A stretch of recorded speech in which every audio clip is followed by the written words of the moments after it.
Hello and welcome साथियों। दोस्तों आज हम सिमिलरिटी ऑफ ट्रायंगल्स पर जो हमने बात की थी उस सिमिलरिटी ऑफ ट्रायंगल्स में आज हम आगे देखेंगे। इसमें पार्ट सेकंड कुछ क्वेश्चंस करेंगे। जो सिमिलरिटी ऑफ ट्रायंगल्स हैं ये है पार्ट सेकंड, और इसमें आज हम कुछ क्वेश्चंस देखेंगे सिमिलरिटी ऑफ ट्रायंगल पर बेस्ड कि सिमिलरिटी ऑफ ट्रायंगल्स पर बेस्ड किस तरीके से क्वेश्चन पूछे जाते हैं और किस तरीके से नहीं। आज हम उन पर बात करेंगे। चलिए, जैसे पहला क्वेश्चन कुछ इस तरीके से दिया गया है कि क्वेश्चन जो पहला है आज का वो ये है, जैसे एक ट्रायंगल है, एक राइट एंगल ट्रायंगल है, ठीक है, जिसका ए बी और सी इस तरीके से है। इसमें क्या है कि यहाँ से ए से एक परपेंडिकुलर डाला गया है इस पर, किस पर, बी सी पर, जो कि डी पर इंटरसेक्ट करता है।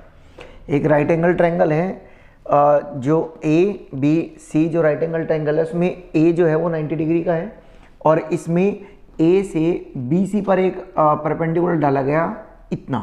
तो अब हमसे उसने ये पूछा है कि ये जो है ये 4 है और ये 3 है, ठीक है। ए सी कितना है 4 और ए बी कितना है 3। तब उसने ये पूछा है कि फाइंड कीजिए area of triangle A B या डी ए बी का एरिया बताना है। ये चीज़ हमसे पूछी है। तो देखो इस क्वेश्चन को हम किस तरीके से डील करेंगे, किस तरीके से नहीं। मैंने आप लोगों को पहले एक बात बताई है कि जैसे राइट एंगल ट्रायंगल होता है तो राइट एंगल ट्रायंगल होने के बाद इसमें 3 ट्रायंगल हैं और तीनों के तीनों एक दूसरे में सिमिलर है। तीनों के तीनों एक दूसरे में क्या है, सिमिलर। तो इस सिमिलरिटी को यूज़ करते हुए हमें पहले तो ये निकालना होगा। पहले तो आप बेसिकली किसी भी ट्रायंगल का एरिया देख लीजिए, एरिया ऑफ ट्रायंगल।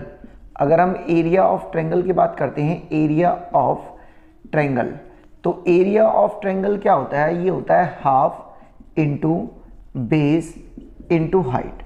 अगर हमें किसी भी ट्रायंगल का एरिया निकालना होता है तो हम बेसिकली फॉर्मूला क्या यूज़ करते हैं कि एरिया इज इक्वल टू होता है half into base into height use करते हैं। अगर इस चीज़ को यूज़ करें हम यहाँ पर, और हमें इस ट्रायंगल का, देखो मैं फिर से मेंशन कर देता हूँ, इस ट्रायंगल का एरिया निकालना है, देन आपको इसकी हाइट पता होनी चाहिए, जो कि इसकी हाइट क्या होगी, ए डी होगी, और इसका बेस पता होना चाहिए, जो कि इसका बेस क्या होगा, बी डी होगा। तो मैं ये कह सकता हूँ कि अगर मुझे यहाँ पर एरिया ऑफ ट्रायंगल ए या डी ए बी निकालना है तो हाफ इंटू डी ए और इंटू बी डी, मुझे ये पता होना चाहिए। अगर मुझे ये 2 साइड्स पता चल जाएगी तो मैं इसका एरिया निकाल सकता हूँ। अगर इसका एरिया हम ऐसे निकाल सकते हैं तो सबसे पहले हम इस बड़े वाले ट्रायंगल की हेल्प से इसकी ये 2 साइड कैलकुलेट कर लेते हैं। अगर ये इसकी 2 साइड कैलकुलेट करेंगे तो कैसे, देखो ये बात मैंने बता दी थी। ये मतलब सिमिलर ट्रायंगल होते हैं, कैसे होते हैं एक बार फिर समझ लीजिए। अगर सिमिलरिटी की हम बात करें तो इसमें ये डी 90 का है। मैं बात कर रहा हूँ in triangle A B C and triangle D, किसकी बात कर रहे हैं, डी बी और ए की बात कर रहे हैं, डी बी ए की बात कर रहे हैं। देखो कैसे, अगर मैं इस छोटे वाले ट्रायंगल में और इस बड़े ट्रायंगल की बात करूं तो एंगल बी जो है वो एंगल बी के बराबर होगा। तो आप कहेंगे ये क्यों बराबर है, तो क्योंकि ये कॉमन एंगल है। ये क्या है, कॉमन एंगल। देखो ये वाला जो एंगल है, ये वाला एंगल, ये बड़े वाले ट्रायंगल में भी आता है और इस छोटे वाले ट्रायंगल में भी आता है। तो मैं ये कह सकता हूँ कि ये क्या होगा, कॉमन एंगल होगा। दूसरी बात, एंगल जो डी है या बड़े वाले ट्रायंगल का क्या है, एंगल ए बराबर एंगल डी है।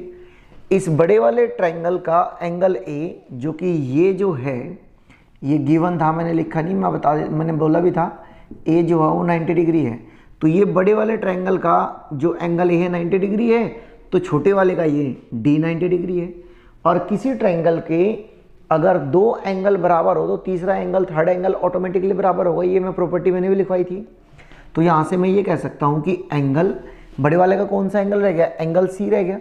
Angle C is equal to, छोटे का कौन सा रहता है angle, D A B, angle D A B, ये दोनों बराबर होंगे, जो कि triangle A B C similar triangle D B A. दोनों के दोनों सिमिलर प्रूव हो जाते हैं इससे। अब इससे एक बात समझ में मुझे आई कि इनकी साइड का जो रेशियो होगा वो इक्वल होगा। और मैंने लास्ट वीडियो में आपको रेशियो कैसे अच्छे से, मतलब गलती होने के चांस 0% हो जाए, वो कैसे बताया था। मैंने बताया था एंगल के थ्रू बात करो। अगर मुझे ये वाली साइड निकालनी है भाई, मुझे BD चाहिए, ये BD वाली साइड चाहिए, तो BD किस एंगल के सामने आता है, छोटे वाले के हिसाब से ये आता है एंगल A के सामने। तो एंगल A के सामने वाली साइड कौन सी है, BD। और ये एंगल A किसके बराबर है, C के। तो C के सामने वाली साइड कौन सी है, AB। तो इस तरीके से रेशियो देखेंगे। अच्छा, अगर देखें तो हम ये कह सकते हैं इस हिसाब से एंगल B के सामने वाली कौन सी है, B के, इधर B के सामने ये आएगा, लेकिन इससे हमें काम नहीं होगा। परपेंडिकुलर के सामने देखो, इसके परपेंडिकुलर के सामने कौन सा आता है, 3, छोटे वाले के। तो यहाँ कौन सा आएगा, AB अपॉन, और इसके सामने कौन सा आएगा, इसके परपेंडिकुलर के सामने ये, और ये 5 होगा। ट्रिपलेट्स अगर याद हो 4 3, तो ये 5 होगा। तो यहाँ कितना आ जाएगा, यहाँ आ जाएगा BC। BD की वैल्यू हमें निकालनी है, BD की निकालनी है वैल्यू हमें। AB कितना है दोस्तों, 3 है, ठीक है जी। AB यहाँ कितना है, 3 है। BC कितना है, BC आप कहेंगे 5 है। तो आप ये कह सकते हैं यहाँ से कि BD की जो वैल्यू आ जाएगी 3 या 9/5 आ जाएगी। यहाँ से ये बात समझ में आ गई। BD कितना आ जाएगा, 9/5। अब अगर 9/5 ये आ गया, तो 9/5 के बाद आप ये कहिए कि ये तो हमें BD तो पता चल गया जिसकी हमें नीड थी, यहाँ से BD की हमें नीड थी, ये बात पता चल गई। अब हमें DA की नीड है, DA की नीड है, DA। अगर DA की नीड है तो DA को कैसे निकालते हैं। DA जो है ये राइट एंगल ट्रायंगल है, इसके स्क्वायर में से इसका स्क्वायर जो कि 9/5 है, इसके स्क्वायर में से इसका स्क्वायर माइनस कर देंगे तो ये रह जाएगा स्क्वायर रूट निकालने के बाद। देखो तो आप यहाँ से कहेंगे कि DA कैसे आएगा, तो DA क्या होगा, 3 का स्क्वायर 9 माइनस उसका स्क्वायर 9 81 अपॉन 5 5 25, और ये हो जाएगा 225, 25 9 225 माइनस 81। उम्मीद है यहाँ तक दिखाई दे रहा है, ठीक है। और अपॉन 25, जब इसे आप डील करेंगे तो ये आ जाएगा 12/5। कितना आ जाएगा, DA 12/5। अब बस इजी सी बात है, हम यहाँ से इसका एरिया निकाल सकते हैं। इसका एरिया कैसे होगा, यहाँ कैलकुलेट कर देता हूँ मैं।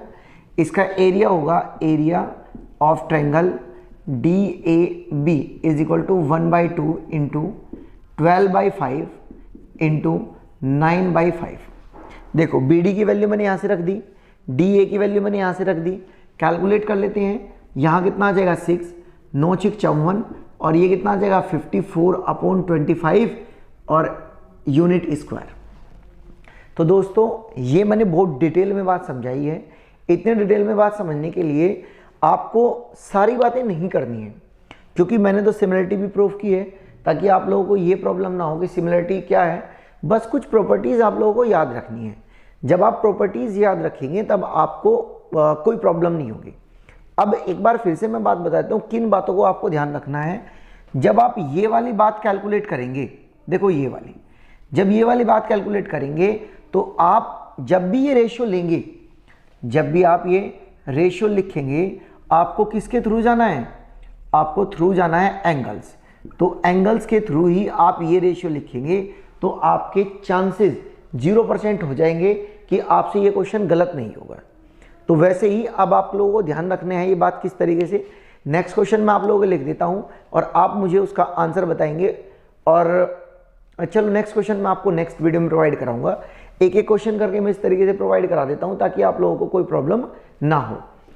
ओके, और अगर वीडियो कुछ थोड़ी रिलेवेंट लगती है और पसंद आती है तो प्लीज़ लाइक शेयर सब्सक्राइब करना ना भूलें। मिलते हैं नेक्स्ट वीडियो में, तब तक के लिए जय हिंद दोस्तों।